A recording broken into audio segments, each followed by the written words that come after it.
ሸገር ሼልፍ በሸገር 102.1 ኢትዮጵያ ውስጥ ሐረር ለረጅም ጊዜ የኖረው ፈረንሳዊ ባለቅኔ አርተር ራምቦ ከተወለደ ሰሞኑን 171 ዓመት ይሆነዋል። ራምቦ የተወለደው እንደ አውሮፓ አቆጣጠር ኦክቶበር 20 1854 ዓ.ም ነበር። ስለ አርተር ራምቦ ስንዱ አበበ በ2003 ዓ.ም አንድ መጽሐፍ አስነብባ ነበር። ከዚህ መጽሐፍ ጨልፈን እናስደን ነው። ከሱቁ አጠገብ እንደ ሳሎን በሚቆጠረው ክፍል ውስጥ ግን ምንም ዕቃ የለም፣ ባዶ ነው። እኔም እዚህ ክፍል ውስጥ የጉዞ አልጋዬን ዘርግቼ አረፍኩ። አንድ ወር አብሬው ስኖር ራምቦ የት እንደሚተኛ አላወቅኩም። ቀን ቀን በሳጠራ ጠረጴዛ ላይ ሲጽፍና ሂሳብ ሲሰራ ይውላል። ስለ አቢሲኒያ መጽሐፍ እየጻፈ እንደሆነም ነግሮኛል። ወደ ጅማ ሲሄድም ራምቦ ነው ግመል ያመቻቸልኝ። ከሸዋ ሐረር አብረን ያደረግነውን ጉዞ እያስታወስን በጣም እንስቅ ነበር ብሏል። ጁል ቦርሊ ጁላይ 26 1889 ለራምቦ በጻፈው ደብዳቤ ደግሞ ለጅማ ንጉሥ አባ ጅፋር ስላንተ ነግሬያቸዋለሁ። በጣም ደስ ብሏቸዋል። ስኳር፣ ሩዝ፣ ሰንደል፣ ልብስ፣ ጫማ የመሳሰሉትን እንድትልክላቸውም ይፈልጋሉ። በመስክ ወይም በዝሆን ጥርስ አሊያም በቴለር ሊከፍሉ ተስማምተዋል ይለዋል። ሂሳባቸውን እንዲተሳሰቡ ደብዳቤ ጻፈ። ጃሚንና ረዳቱም ያልተሸጡ ዕቃዎችን ሌላ ቤት ተከራይተው እንዲቆልፉባቸው አዘዘ። ጃሚን በስዕል ሰርቶ የመጓጓዣ አልጋ እንዲሰራለት አፕሪል 7 1891 ከጠዋቱ 12 ሰዓት 16 ሰዎች የተፈራረቁ እንዲሸከሙት በክፍያ ተስማምቶ ሐረርን ለቀቀ።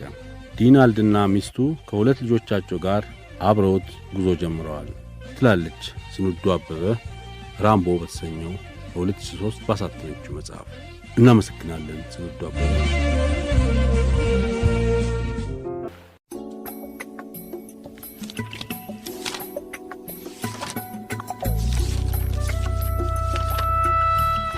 የባለቅኔ ጂን ኒኮላስ አርተር ራምቦን ረዘም ያለ ግጥም ፕሮፌሰር ብርሃኑ አበበ የሰከረ መርከብ ብለው ተርጉመውት ነበር። ጥቂት መስመሮችን እናስደምጣችሁ። የሰከረ መርከብ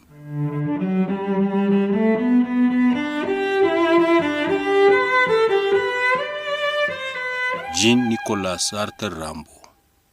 ትርጉም ብርሃኑ አበበ ፕሮፌሰር።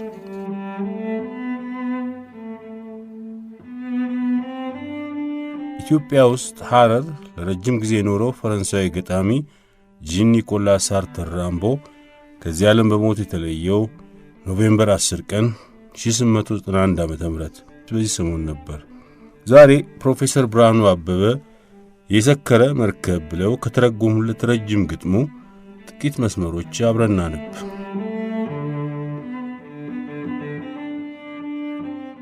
የሰከረ መርከብ። እኔ መንገድ የጠፋኝ ጀልባ በወደቡ ማጀት ልምላሜ መሃል አውሎ ነፋስ ወርውሮኝ ስፍጨረጨር ወፍ በሌለበት ሀገር በህዋ ውስጥ ስዳክር የአሜሪካን ሞኒተሮች የሃንስ የጥንቱ ሐመር በውሃ የሰከረች ጀልባዬን አስከሬኗን ለማውጣት ከቶ ባልቻሉም ነበር።